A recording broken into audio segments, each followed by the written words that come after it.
Okay, my focus here now is focused on the two dynasties that dominate the classical period of Chinese history. The Qin dynasty, Qin is how I spell it, multiple versions to spell it, as well as the Han dynasty. We first start off with the Qin. They come around 221 BCE, and the emperor who would take power is a guy by the name of Shi Huangdi. After the Zhou dynasty falls we talked about the Mandate of Heaven dynastic cycle in the previous clip. The Zhou dynasty takes power. All right, they're able to take power. They're able to win in what was called this Warring States period. Now, one of the things that Shi Huangdi, or Emperor Qin, he's considered China's first emperor because what the Qin Empire does, is that they unite China. That's a huge, huge thing. He is able to centralize power in China. It's really the first time that this happens. Now, Emperor Qin was not a Confucian guy. He believed in legalism, so you'll want to look that up. He believed in having harsh penalties. He had a system of laws with harsh penalties, and this would govern his society. And he used very harsh means to establish this legalistic system. And so many of the things that Qin did would actually remain with China until 1911 in the Common Era, and when the Chinese Empire would fall and you would have the beginnings of the Republic of China. But that's much, much later to talk about. So what are the things that what did he do? What are our examples of Qin unifying China? A single law code, currency regulations so that there was common currency throughout the land, building roads to connect society. Right? These are some of the examples that he set. He also tried to get rid of Confucianism. For example, he burned all of Confucius' books and teachings that he could find. They did keep books about agriculture, medicine, as well as technology, but a lot of the things that talked about social and political, Qin had no part of. And so that's another example what he did. He was also worried about invaders, especially from the northern nomadic lands. And so it was Emperor Qin who had the beginnings of the Great Wall of China built. And so these are some of the things that he did. And so when you take a look at Qin, he is a very, very interesting figure. Now, his dynasty didn't last too long. Another thing is the terracotta warriors, to kind of show that he was very concerned about keeping power. He was definitely paranoid for power, but he also was very, very effective in uniting China. So there's a lot of positives and negatives if we want to look at him from a personal standpoint. But he was very powerful. He was able to unite China.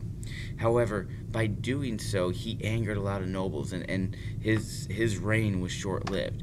The Qin dynasty lasted not very long. It only lasted from 221 BCE to 206 BCE. So you're looking at 15 years to unite China. Following Qin, you would have a revolt take place. That would be led by a guy by the name of Liu Bang.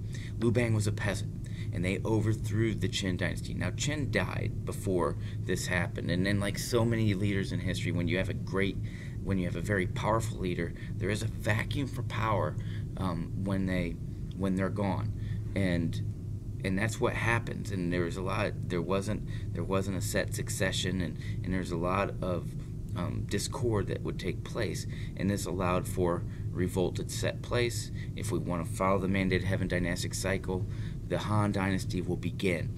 Liu Bang, it starts off as a peasant revolt. That's definitely something that's different. Somebody who's not noble, somebody who's a peasant, comes in and takes power. Why were they upset? Well, Qin was very harsh. Remember the legalism we talked about. It was a very, very harsh rule. So the Han dynasty wants to come in and replace that. They're going to get rid of, now they keep some aspects of the legalist system, but they're going to reintroduce Confucianism. They're going to restore it. And they're going to actually take it a next step further, as they want government to be a good government. And instead of having it based off of nobility, they wanted to have people in power based off of merit. And so a civil service examination system would be put in place under the Han dynasty. It makes sense. Liu Bang was a peasant, so they want the peasants to have the ability to have social mobility, is something that we see with China, starting with the Han dynasty, because they wanted to have the best people in place, the most intelligent people, the best educated people, and to make the best decisions for China. One of the things that's going to start happening under the Han Dynasty, they're going to remain united here. You're going to have expansion across Asia. They're going to use their armies to protect the empire, to keep the peace, and to protect trade. It's during the time period of the Han Dynasty that the Chinese government becomes aware of the Silk Road, as we see trade connections between China and the West. Silk was traded to India, jade, bronzes, as well as to the Mediterranean world. It was predominantly a one-way trade. China saw themselves as more advanced. There wasn't a heck of a lot of stuff coming back to China, but the Chinese were definitely trading west. Other things besides goods that were traveling were ideas. Buddhism would get introduced into China during this time. The Han Dynasty lasted quite a while. And as I mentioned before, Confucianism would be restored as well. So we do see the advent of social mobility.